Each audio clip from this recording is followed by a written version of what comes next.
Welcome back to Following Noah on a Stormlight podcast. This week is episode 98, and we are continuing through Dawnshard by Brandon Sanderson. Paul, how are you? Doing great. Excited to have some real fun things to talk about with y'all this week in Dawnshard. How are you, Elliot? I enjoyed your live reaction to Chapter 6 and for our patrons was comical to me. It was a good one. I felt like that chapter was like the mic drop, or like the beat drop of this song, I should say. It's like we had the slow intro kind of rolling, and all of a sudden just like the beat drops in chapter 6. It was like, and there's sleepless everywhere. Like, what? Did you guys see it coming? Honestly, no. But as soon as I read it, I was like, okay, I was being lazy. I should have been on the lookout for like something here, and I wasn't even thinking about it. Like, if I'd thought about it, if I'd been paying attention, I might have caught it, but I actually didn't. When it came across, it was like, wait, what? I feel like I need to look for the quote. I kind of was about to set the book down for a second. I was just reading, and I was like, oh, okay, like nothing really happening, and I don't remember what I was doing, but I was like, oh, I kind of want to go step away for a second. And then I read like one more page and was like, wait, hold on. And I could not put it down for a bit. I got really excited. I did not see this coming. So I'm very, very excited going forward with our story now. Do you guys have 2 words to summarize these chapters? I have 2 words. I have discernment and signs. Oh, I like these 2 words. Elliot? Mine are Omen and Nemo. Okay. Omen, Nemo, signs, and discernment. Let's use these 4 words and talk about Dawnshard.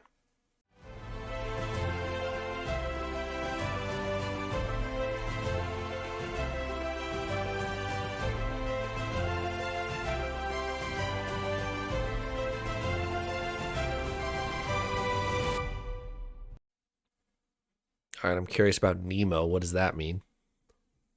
Well, I actually have to start with Omen. So I picked Omen for very obvious reasons. The characters in our story have to deal with these bad omens that keep coming around. The like ship's pet gets killed, and then there's worms in the grain, and then we see a dead Xanthid.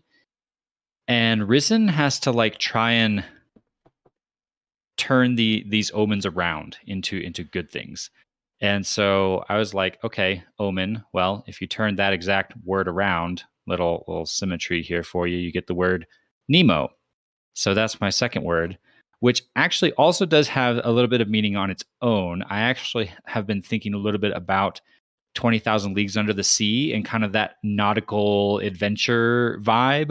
I'm starting to get that from this story where we're off, we're sailing, it's all happy going, and all of a sudden like bad stuff starts to happen, and like we've got a dead Xanthid. I'm kind of waiting for the Kraken to show up. Like it's we're on a very nautical adventure. So it could be with Captain Nemo from 20,000 Leagues Under the Sea. Paul? Realizing that Omen is Nemo spelled backwards or vice versa, whichever way you want to look at it, is really going to make me never watch Finding Nemo the same way again, to be honest. Yes, we're talking about words, aren't we? We are. That's what we're doing. So I said discernment and signs, and those go hand in hand because, one, we see a lot of just bad news bears signs going along. The Xanthid is the biggest one. Before that, I forgot what it was. There was a sign before that. The worms in the worms. Yes, that's right. And all the crew are like, "Oh, this is cursed. This is bad. Whatever. Well, we should turn back." Not all the crew, but it's kind of like question of before the voyage even starts, the pet dies, and the ghost ship is found, which is a big no. So everybody's kind of on edge for this voyage to start with. Plus, they're going to Aemia, so they're on the lookout for things to go wrong, and they see things go wrong. Yeah, for sure.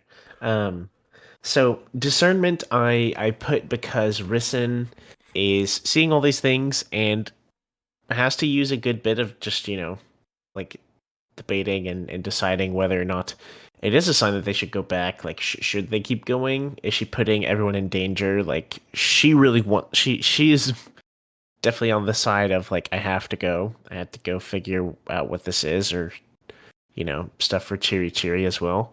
But she doesn't want to just like lead everyone hopelessly to their death if there's bad stuff going on. So kind of figuring that out, and then kind of reading all the signs. I like what Elliot said, and we see a lot of her just trying to frame things in a good light, which I'm going to stir the pot because I think it's portrayed in a way of like,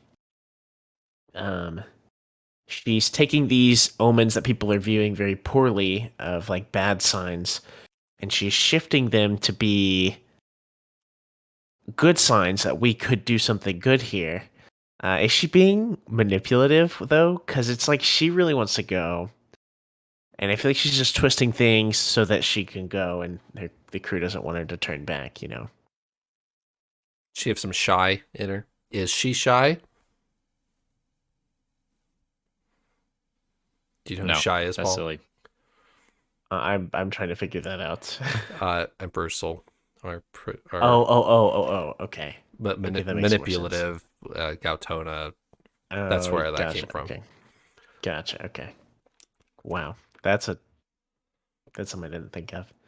Which stamp is on her to get her here? Anyways, yeah. Could be. I actually thought about Shalon a little bit there, Paul. I think you're not wrong, and that what she's doing is, it's definitely portrayed in a positive light. But if you think about it, she is kind of trying to a little bit like a politician, trying to spin the story her way so she can get the crew to do what she wants. And it reminded me of Shalon and her like expectation that she had for like the mercenaries that she joined, and how she like can tell them, oh, you are better people, you can do this. Is that just kind of like making up a better story that you wish is the case, and kind of manipulating people to do your thing? Or does she actually like inspire them to become better? Like, similar conversation. You mentioned, how many leagues under the sea is it? 20,000. 20,000. I read that in 5th grade. Another book I read in 5th grade was Voyage of the Dawn Treader. And I get Voyage of the Dawn Treader vibes from this as well. You're on a voyage, you've got a destination, but you're stopping here and there. Things are happening, trying to keep the crew on your side. Fun fact, this story, Dawnshard, is called a novella and has a larger word count than Voyage of the Dawn Treader. Really? Yes, Voyage of the Dawn Treader has 52,000 words, and Dawnshard has 56. So that's funny. That's a staple of Brandon Sanderson. It's a novella, but it's a book. Yeah, that's actually funny. I read Narnia growing up, and I guess I don't remember them being that short. But wow, that's really short. All right, chapter 6. The worms show up in the food. We learn later that who's responsible for that, but at the time we don't know. And this is Risen's first big problem on the voyage. They've had a couple interesting conversations with the crew and Lopin and stuff like that, but this is an actual problem that's been presented to Risen here. And given her education, she can actually flip this with a short detour to Hexy, and she trades the worm-infested food for jerky with some nomads that eat worms for food, because they don't view them as animals, they view them as plants, and they don't eat meat. So I think somebody compliments her at the end of the chapter on this and how that like was super impressive. I don't remember who it was, but she counters it with, "Oh, well, I'm just using something that Vistim taught me. Like, this isn't me. This is just Vistim and his his lesson." And then they counter back. Man, I wish I could remember who this was. They counter back with, "No, that is you. That's part of you. This is your leadership. You might have learned it from someone else, but this is still part of who you are. Without you, we wouldn't have known that." And so that builds her leadership, builds her credibility with the crew, who we talked about last episode, don't really answer to her. She owns the ship, but they're going to respond to the captain and not her. And that's another part of the leadership part that I was talking about last episode of can you show the crew that you're actually there to protect them? Can you show that the people that you're leading, they can trust you? And this is a good example of that. Of Risen thinks quickly on her feet and she says, "No, trust me, I can get us out of this." And they do. They give her the benefit of the doubt, and she comes through. Like, that's huge in earning the trust of people who you are leading, and gets her it gets her a little more in that earned authority category as opposed to just the title that she holds. And I believe it was Nickley that was having that conversation. Nickley and Risen actually have quite a few conversations through these chapters, so I think it was him. Okay, yeah, or it. Nickley, yeah, that would make sense because he's her porter, so it's his job to hang around her. All right, the actual reason why we're here for the second half of chapter 6. Nickley gets. You guys remember before we started Dawnshard that I told you there was another point of view character who you hadn't met yet? I told you there was 3. There was Risen, there was Lopin, and then there was one more who you haven't met. Mm-hmm. How did you ever think that it would be a Sleepless that you would get the point of view of? Never. No, I did not think so. I guess you guys should have seen that coming. Yeah. So for those of you who didn't watch our Edge Dancer episodes, we coined Sleepless Mr. Kremling Man and have been referring to them ever since that way. So if you picked us up somewhere in Oathbringer and you're just like, what the heck are they talking about? That's what we're talking about. We ask that same question all the time. It's the technical term, right, for them. It's the spoiler version. So sorry, we should be using Sleepless. Yes. Yeah.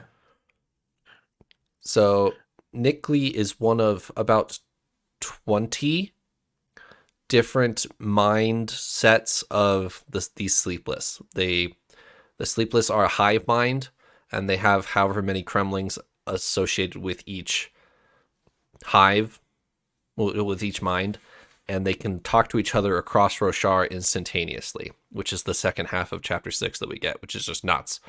And they're all talking back and forth. They reference a couple of Sleepless that have split themselves off from talking to each other, and they kind of are pursuing their own goals. Whether that's encouraging to you or not, that's up to you.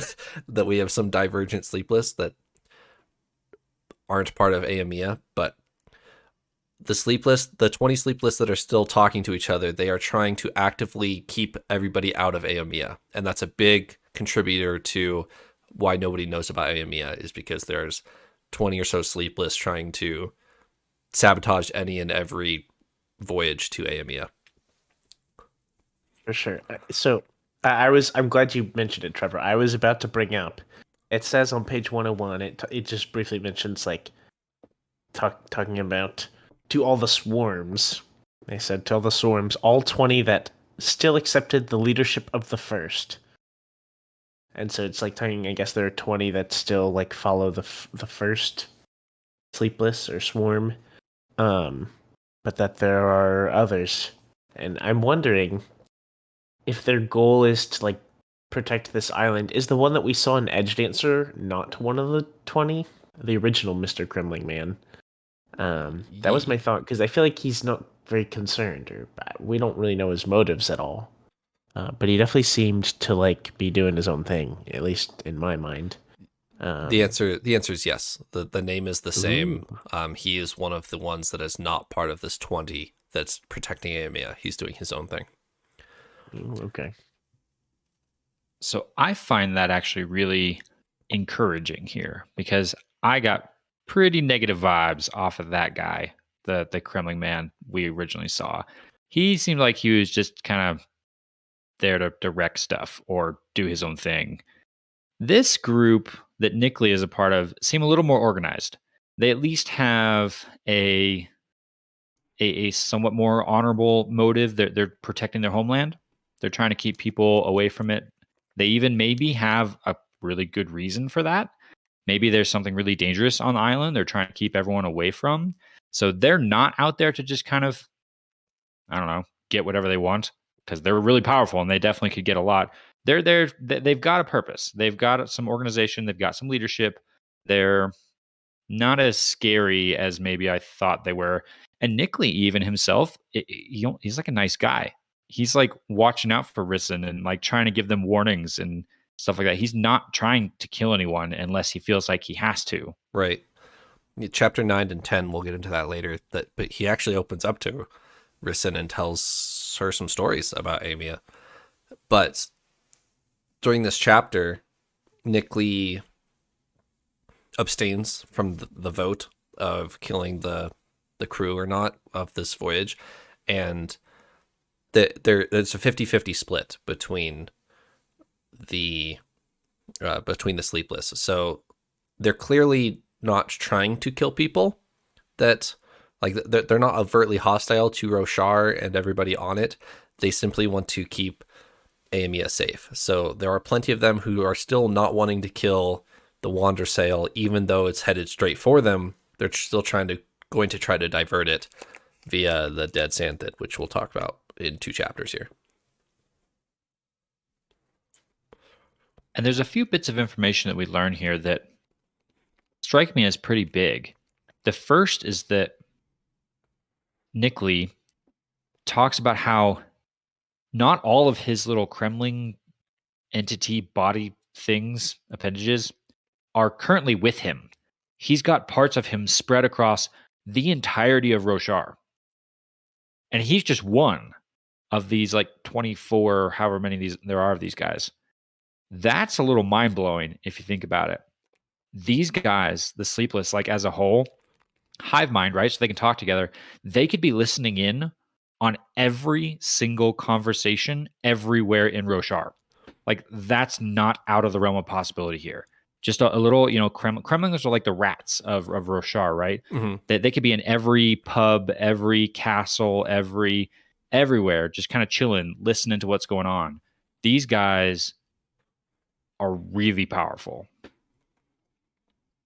We kind of know that already, but I'm learning that more. So Paul, you said that every Kremling was a Sleepless. I mean, it's possible. And I would say it might even be pushing towards likely that any of our main characters see a Kremling. That just means they're being listened to by the Sleepless. And then the other fact here that they have like this hierarchy. There's the first, and Nick Lee is like the 18th or something like that. I don't remember exactly what number he is. That I was kind of curious about that, like what the order is dependent. Like, are these guys born or created, or do they like split off of each other or something? Like, do a bunch of Kremlings get together and be like, we want to be a new Sleepless? So they like stage a little revolt against another one and form a new one. Like, how does that work? Your guess is as good as mine.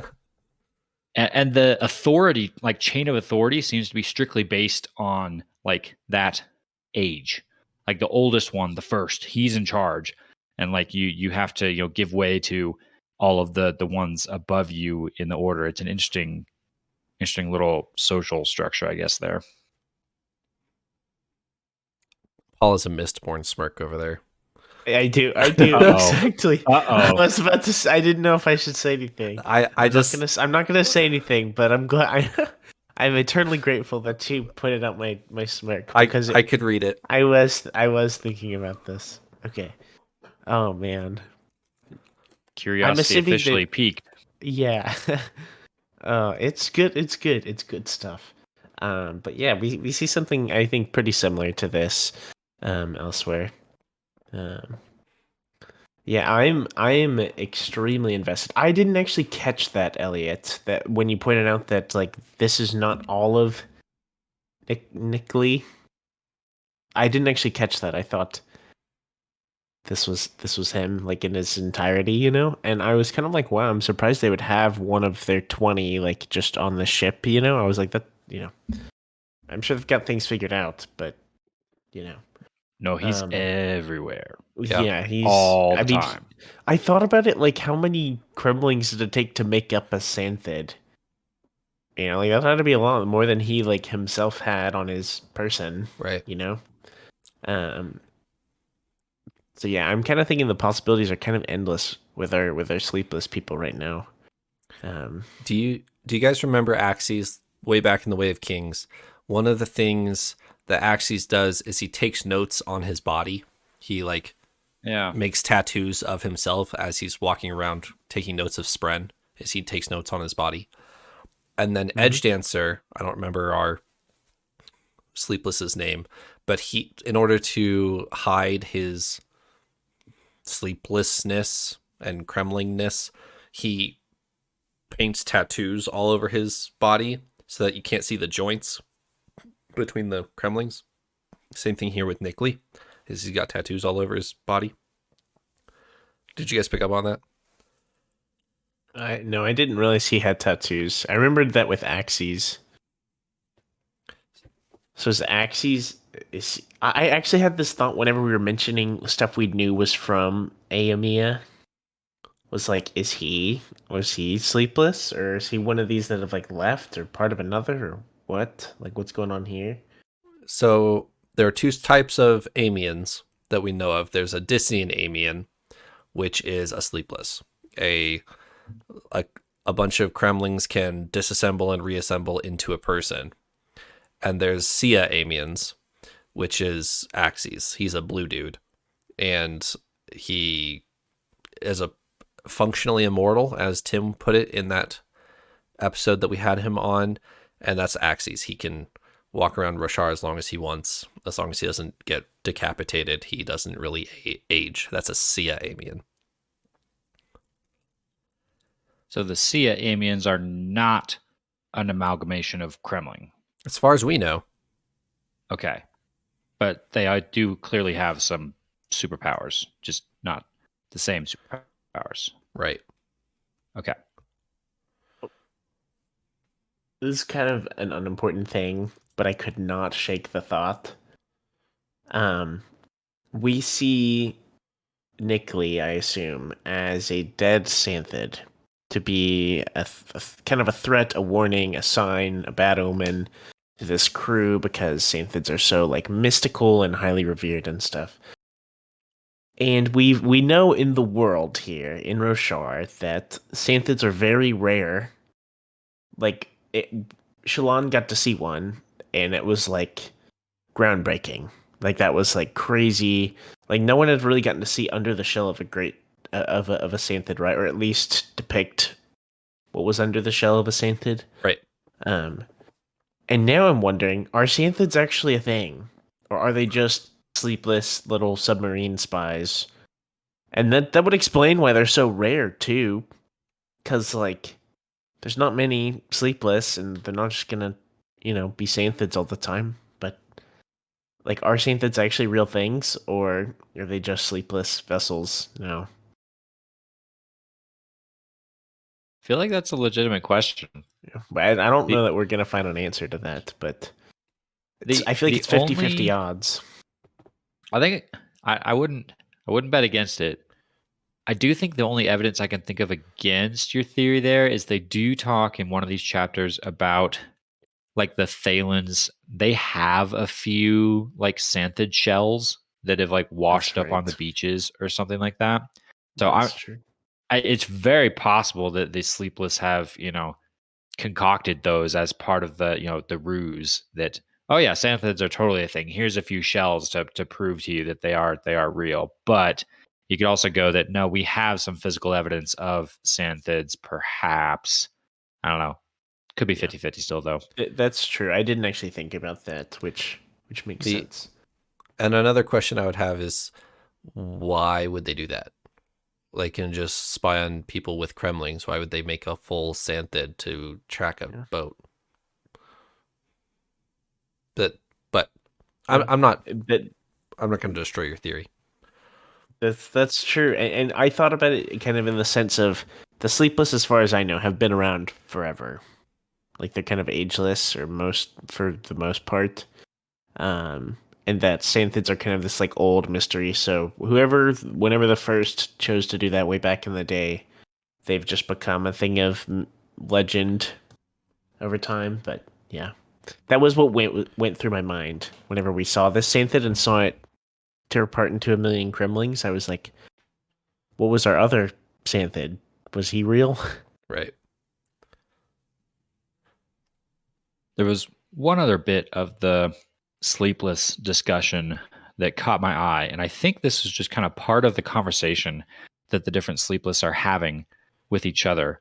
And I didn't even write down the page number, so I don't remember the exact quote, but they reference the sighted in their discussion. They talk about like, watch out for the sighted or something like that. And they just kind of move on. It's just kind of a drop in the middle of the conversation. But it got me curious. I was wondering who they were talking about, who that might be. My only theory would be maybe Cord. I was thinking that the Horn Eaters, right, they can see Spren. So maybe the Sleepless know this, and they know that, oh yeah, we got to watch out a little bit for, they've got a Horn Eater with them. They have a sighted with them who can see Spren, which is going to help them. Maybe that was the reference. I don't know, Trevor, if you can tell us or not, but that was my only thought. I can tell you. I'm not 100% positive on this, but it is their term for Horn Eaters. Okay. So one of you, I don't remember if we talked about this on the podcast or maybe this was theorized somewhere else, but one of you were talking about the Sleepless being tied to cultivation. Yes. And I don't remember when this was talked about, but the Sleepless being tied to cultivation, and the Sleepless are kind of cultivation's eyes and ears around Roshar. And later on in this episode, chapter 9, Cord talks to Rissyn about the Sleepless and says, we've got stories, they're one of our gods. They hang out around the Horn-Eater Peaks, and that they're part of our religion, along with Spren, along with people who come out of cultivation's perpendicularity.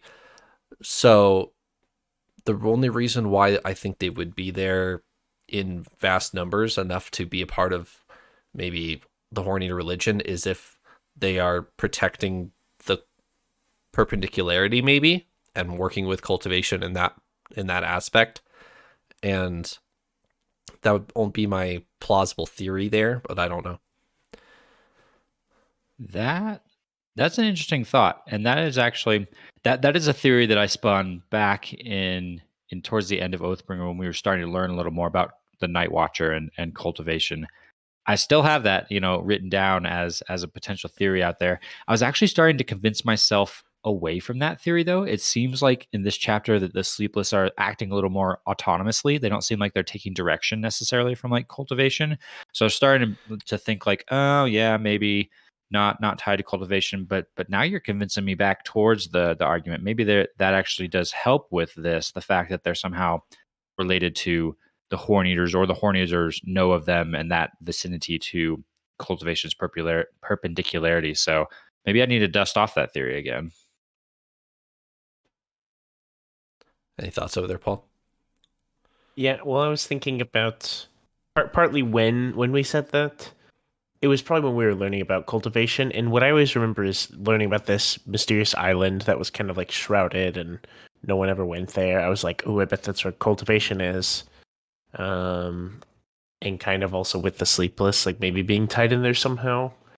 But it was kind of more offhanded. So I'm not 100% sure what to make, if that is actually a connection or not. I would believe it. I would also kind of believe if there's something else. Not entirely sure. At this point in the podcast moving forward, I don't know if I can ever confirm or deny any of our theories that we make, and I'll be making theories right along with you guys because I have vague memories of this content moving forward. So I'll just say plausible and we'll move forward, I guess. Part. Did you guys have anything? Well, sorry. Did you guys have anything from chapter 7 that you want to talk about? We can talk a little bit more about span reeds like we did from last week and how aluminum kind of interacts with that.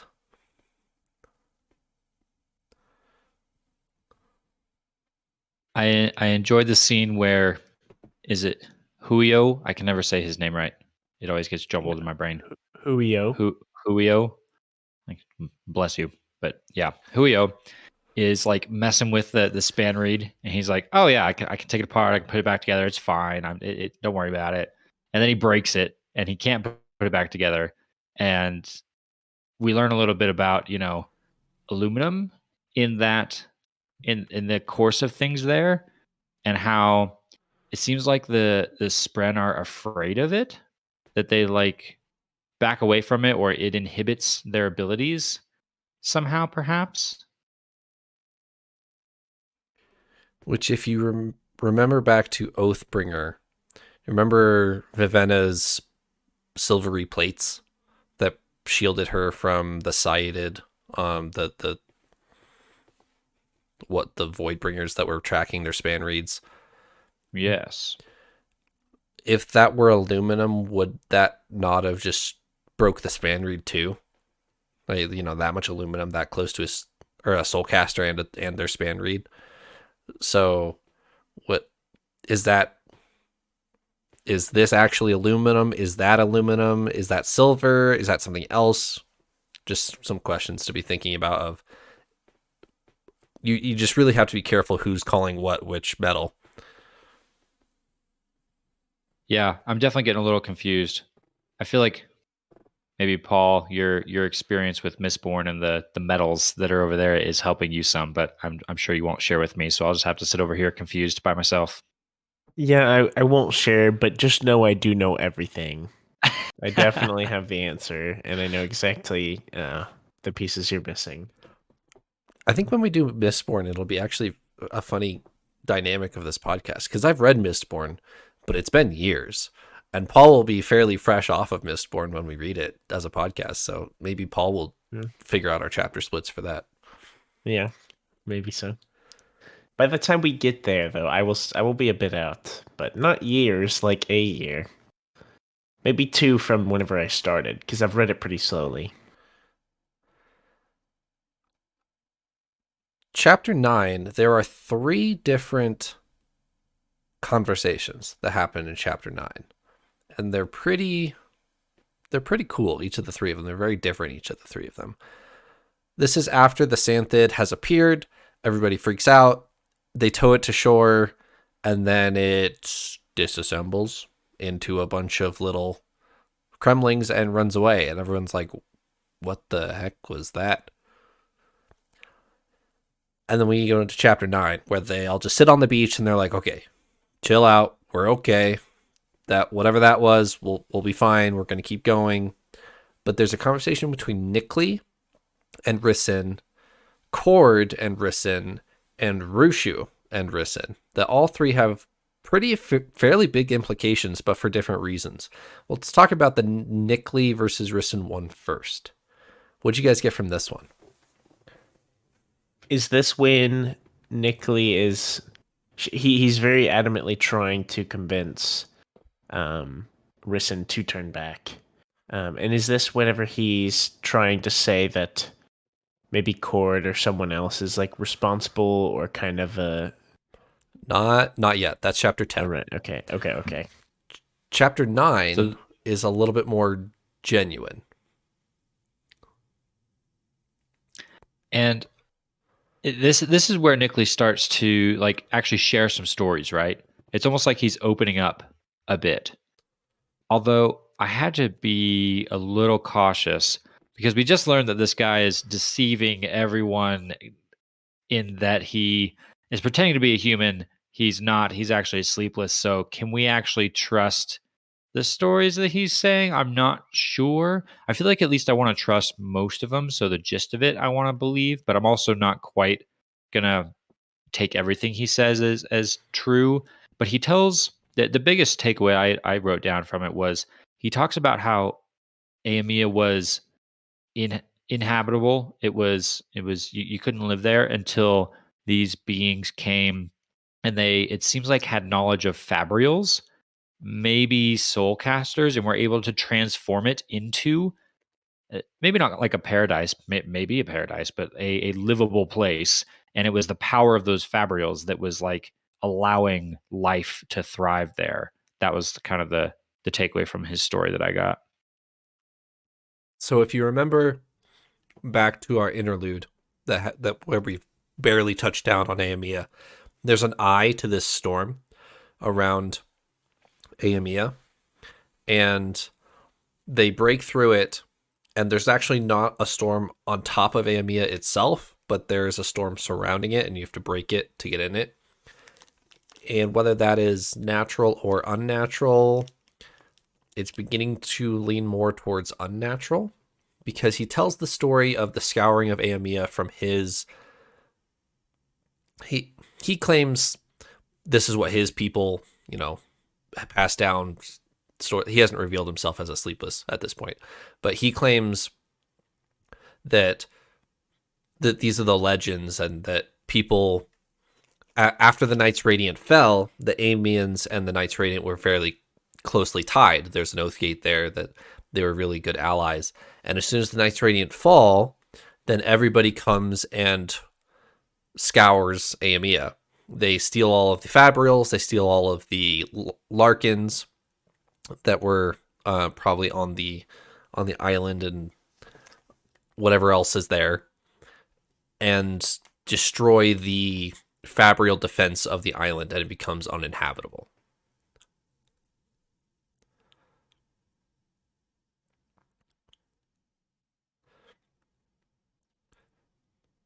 Which definitely gets me even more curious to go see like what's there. What's the state of it now? Does it really have like cities full of treasure just like left over from all that? Or is it really kind of nothing, and the sleepless are just defending this kind of for old time's sake? They're like, this is our homeland. We'll defend it against you. Leave us alone. It doesn't seem like that. It seems like there's something big they're defending. Is it treasure? Is it an Oathgate? Is it something different? Is it cultivation? Like, those are the questions I'm asking. Do you remember the mic drop line at the end of that interlude, the end of the Kaza interlude? Kaza's about to die. The Kremling lady, the cook who was on the ship, comes up to her and says, "We warned you not to come here." What did she say?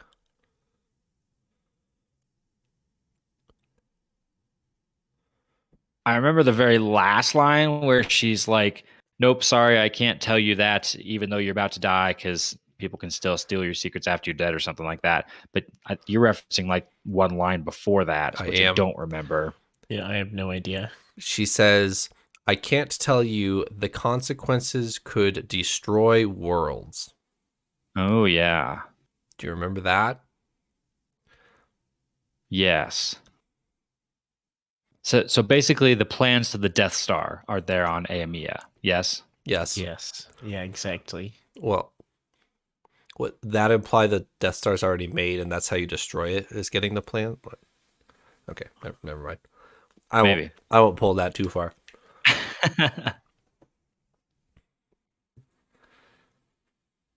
There's one other thing from that interlude that I'll recall. When she does land on the beach and she's already been poisoned, she does see gem hearts and gemstones just everywhere on the island. Do you guys remember that? Where Yes. that's the whole inspiration for her captain to sail there is, there's treasure on the island and there's gems and all sorts, and she lands on the island and there is in fact gems just strewn about on the beach. So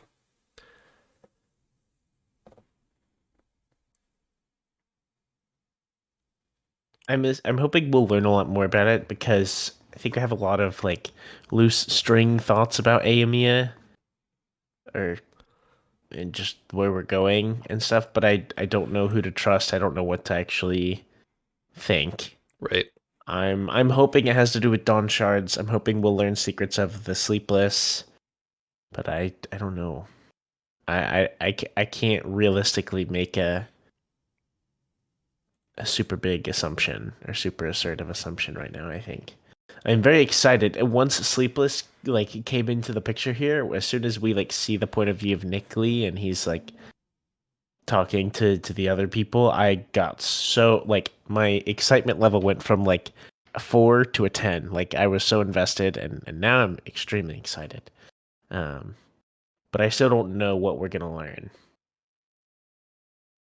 I just know it's really exciting now because I'm hoping we'll learn more about them.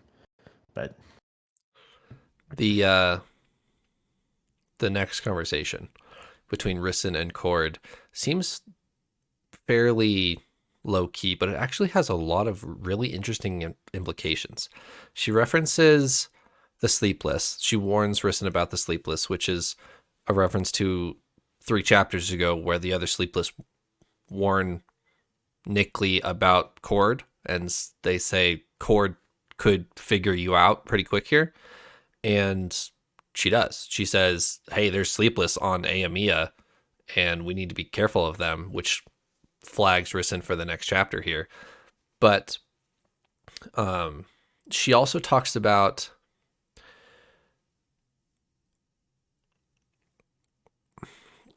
Cord talks about the interaction between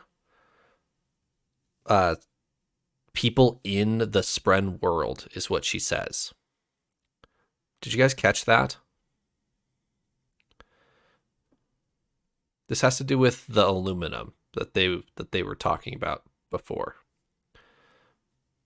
I remember she talks about like they trade for aluminum or something like that. Right. Or they trade aluminum out to Spren or people in Shadesmar.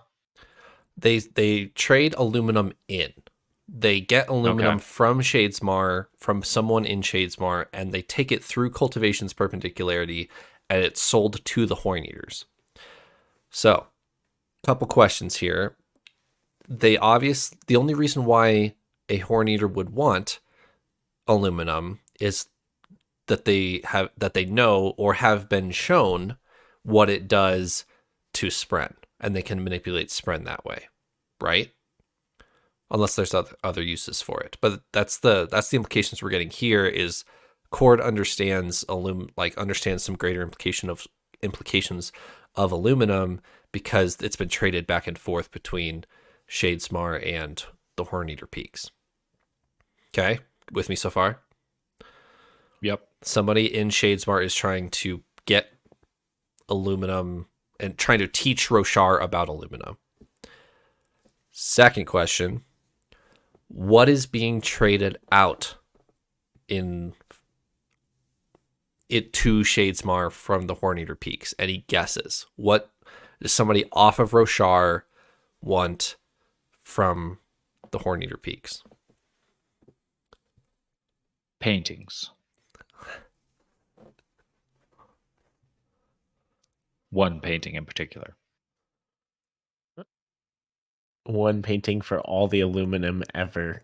Yes. Like in the Cosmere.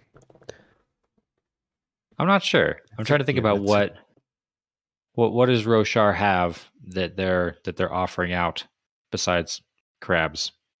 What is a good question. What is the currency on Shadesmar? We've been there before. I was about to ask if it's related to light or Stormlight, Yes. perhaps. Okay. Stormlight like Stormlight is being traded off of Roshar. So the Okay. power from the High Storm is being traded off of Roshar into Shadesmar.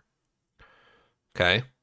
What, with your greater scope of the Cosmere, what does that mean? What is Stormlight? Investiture is what I want to say. Investiture. It is Mhm. raw, harnessed in a sphere investiture Mhm. that Okay. anyone can use. Doesn't matter what magic system you're from.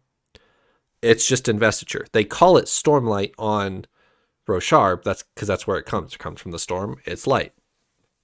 They call it Stormlight. But Roshar is very unique in that you can house investiture with this little gem. So For time. for 2 weeks or whatever it is, unless you got like the King's Drop, in which it never, Right. never fades or whatever. So someone figured out, wait, we can get raw investiture off of Roshar. That it apparently is extremely valuable to the point where you're willing to invest aluminum into the system to get raw investiture out. Okay. Understand? Sounds like Yes. sounds like a business that like the Ghost Bloods would be in. They're like the ones Wow. I could imagine being like the aluminum smugglers of That- Roshar. That actually makes sense, and I really haven't figured out the Ghost Bloods piece of the puzzle. Like, I don't know why they would still be a relevant thing, but that makes sense. And part of me, I feel like I should step back and actually explain a little bit of my thought process earlier. I said Stormlight, but that was kind of an educational guess because I was like, it could definitely be something else that I just am not thinking of. And I was like, what do people in our other worlds we've seen use? And I was thinking specifically of Warbreaker. And I don't know if this is direct correlation like I'm thinking, but like breaths, I think of it's a lot with colors and light. And so I was like, that's pretty close. So I could somehow see that like through whatever like transformations that it goes through or whatever in Shadesmar being transported world to world, like that somehow their investiture got changed there. But I don't know if that's actually something that's fueled, like all this investiture came from Roshar, or if there was some on this other planet as well, and they know it as breaths. But it's like a different way of transferring Stormlight instead of like spheres and whatnot. So not sure, but that was my thought process, and I kind of just wanted to share y'all that with y'all. I don't know if that has significance or if I'm kind of leaning towards the side it doesn't have near as much significance as I speculated, but that was my thought. Do you have input before I they're this. talk, Elliot? Nope, I think it's good thoughts. So I'll kind of clarify this for you just so that you don't go down the wrong rabbit hole there. The investiture, there's a couple, I won't say this as a full blanket statement, but investiture is investiture everywhere. That it's going to manifest itself differently based on the shard that it comes from, but you can still use it as breaths, as Stormlight, as insert your magic system here, wherever you are. Does that make sense? So, Honor has died on Roshar, right? And the High Storm is invested with the Stormfather, which is a splinter of Honor. Tracking so far? Yes. Stormfather pushes across Roshar every 9 days, invests the entire continent with these little gemstones, and someone figures out, hey, that's really useful over here where there's not much investiture, right? I can go take this with this planet with a bunch of investiture everywhere. Everybody just takes it as common everyday occurrence that there's a Stormlight everywhere. I can take that over here where investiture is way more valuable and trade it. or use it. Power, money, whatever. Donks. Comprendo? Mm-hmm. See, definitely makes a lot of sense. As you describe that, it almost seems like shifting that much power like across the universe seems like it might like upset the scales of balance or something. Like you're taking a lot of power where it's supposed to be and moving it to where it's not supposed to be. But maybe that's totally incorrect, and investiture could just be wherever. But yeah, the economy of it all makes sense from what you're talking about. And I'll leave it there for now, but we will revisit this.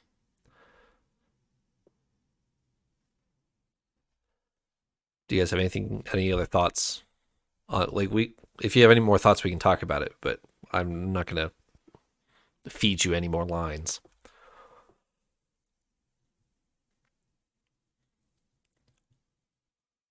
I'm curious to talk about Luxbren, actually, if we're ready to move on to that. By all means. That's pretty much the whole hook, the whole line there. I'm curious about Luxbren. We get a mention to them in this chapter with Cord. She sees some Luxbren in the sky, and she's like talking to Risten about how they're beckoning us onward. They're telling us we have to do this. And we've seen Luxbren before, right? I was racking my brain as to where and why and with what. Are these the spren that we saw congregating around the chasm fiends in the Shattered Plains? Have we seen them elsewhere as well? Yes. They show up around sky eels. They show up around chasm fiends. That's right. They show up around great shells. And there's a line from Shallan that says, in Oathbringer, that says, whoa, these things show up around chasm fiends. And Kaladin says, well, why would they don't fly? Why would they show up around chasm fiends? And Shallan says, well, mathematically they do, because they should be crushed under their own weight. Their body does not make sense. And there's some sort of external force that's causing them to stay alive. What's in a chasm fiend? A gem heart? Yes. What is in a singer? Also a gem heart? Would it be plausible to assume that there are some animals that naturally use Stormlight or Investiture because they have a gem heart? Sure. Seems logical. Yes. I want to. I'm not going to tangent long on this, but this is also in comparison with my. I don't know why I'm just thinking about Warbreaker, but there was like all the levels of breaths, and there was like a very base level, like 1 or 5 breaths or something like that, things you can do. And I kind of think of it like that, like a very base level that's kind of like understood for existence to happen. I kind of think of it like that, like a very base level of investiture that's probably kind of in a lot of living things or like stuff like that. I'm not sure if this is confirmed or whatever, but theory, chasm fiends evolved past what they should be physically able to do based on Stormlight, because they can naturally use Stormlight to sustain their bodies, and they're way bigger than they should be.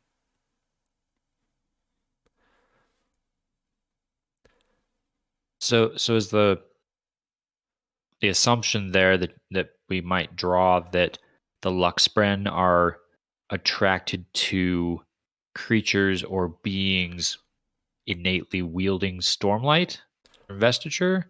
Like, how do the Luxbren come in? More specifically, gravitation. Okay.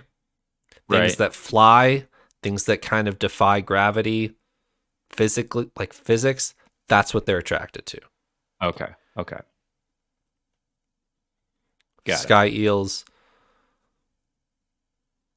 Yeah. Chasm fiends. Understand?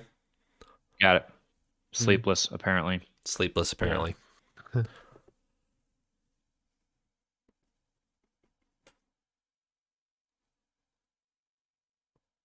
you remember when Cheery Cheery sucked in Stormlight and grew?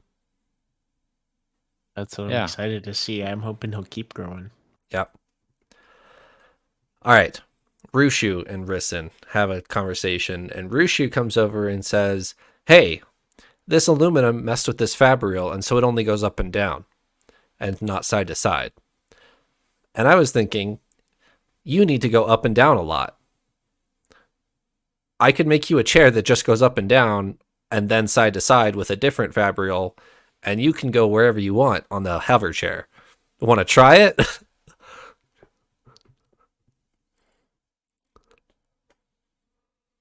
It was pretty clever. I enjoyed the engineering behind it, which was pretty fun.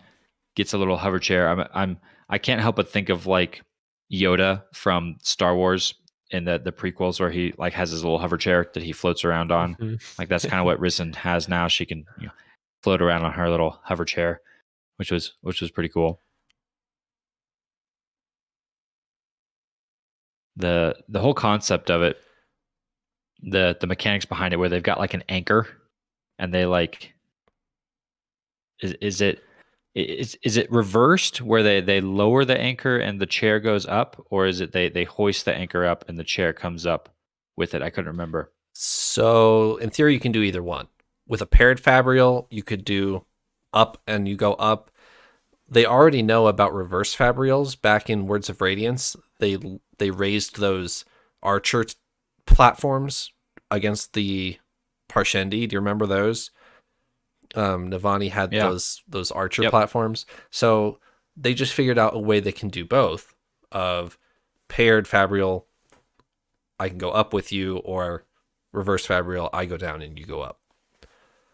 I'm gonna have to go reread it because I got a little nervous for Risen at one point, because I was envisioning the reverse being the case of like they lower the anchor by 3 feet and her chair rises by 3 feet. That seems really dangerous, because if you accidentally drop that anchor off the ship and it sinks to the bottom of the ocean, Risen goes shooting like 1,000 feet up into the sky. Yeah. So, But they have windrunners. They could just go. That's true. They catch her. They could just go escort her back down, right? That's absolutely true. I shouldn't worry about that anymore. Lopin is a pro at flying people around, apparently. So, all right, I feel better now. That's really funny, though. I didn't think about that.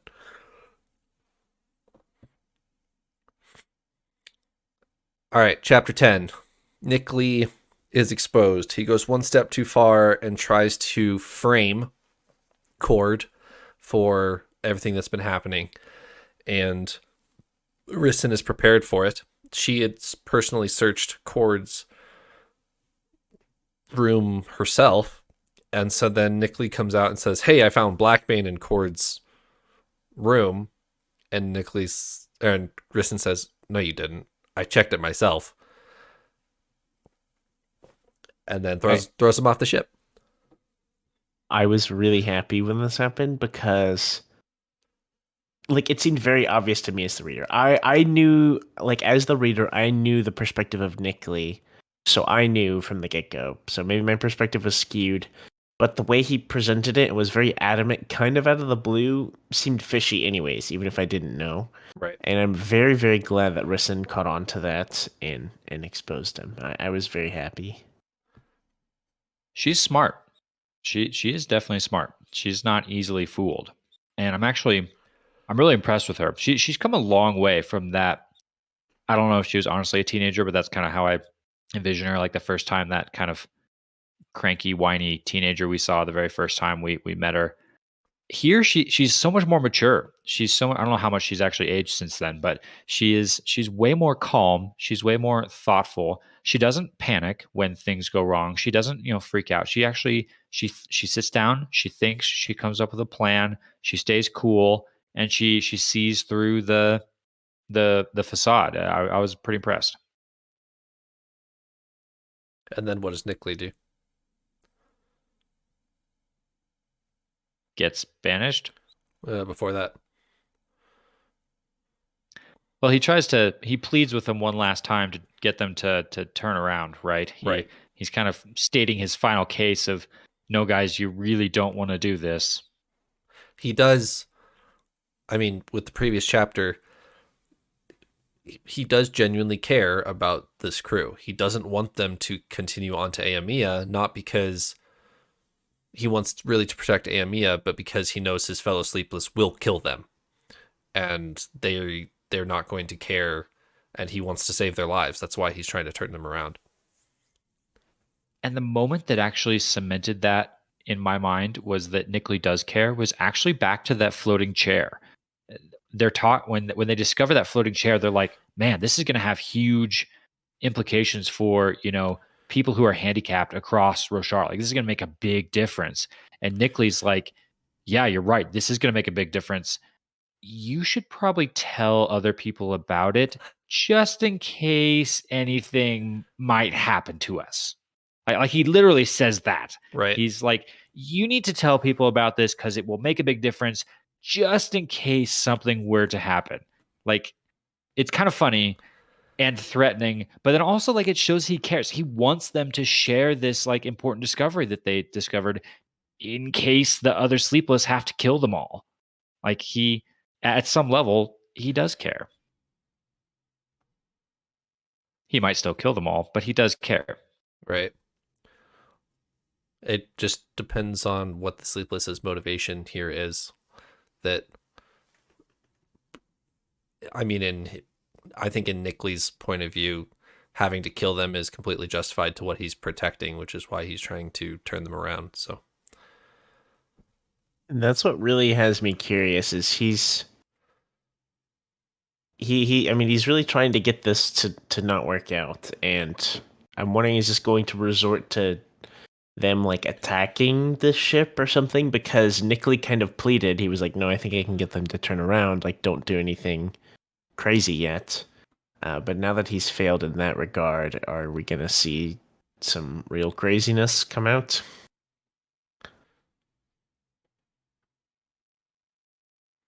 I think we might. I think we very well might. any closing thoughts for chapter 10 or any part of episode 98? Just a crazy theory if you're ready for it. I am ready for it. So this actually sparked in my mind as we were recording the last episode. Trevor, something you said sparked an idea, and I have to share it now before we realize what happens and it becomes completely irrelevant. But the theory is, you mentioned that the goal here, the quest, if you at least from Rissen's perspective, is to help Chiri Chiri. She's trying to heal the corruption that her Larkin Chiri Chiri has obtained. Absorbed, That's a better word.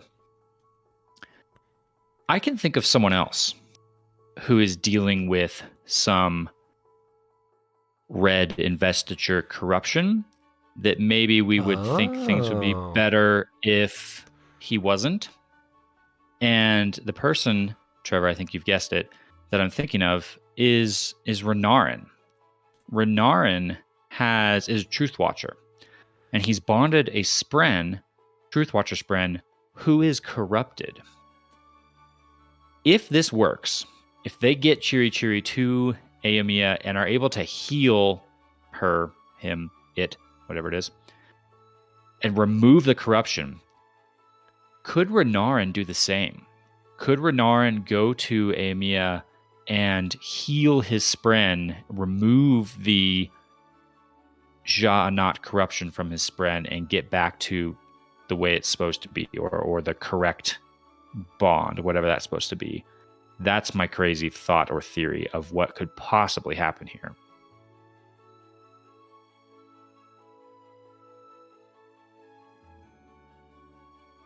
I like it. I really want I want Renarin to be a perfect little Truth Watcher and save the world. And we know he's an integral piece now, as of the end of Oathbringer. Like, way more integral than I thought. And that would be a cool way for this to connect. So, I would be a big fan of that. And maybe by then, Chiri will have sucked in enough stuff and be a full-size dragon, and Renarin will get to ride on the back of the dragon. That'd be pretty Sign me cool up. too. Yeah, Let's go. I'd be down. Sounds, if not plausible, then feasible. Yeah, it's definitely it's most likely that this will happen. Oh, okay. Exactly. So I think it's the likely option. Anything else for episode 98? All right. With that, we will conclude and reconvene next week. Thanks for joining me, Paul and Eliot.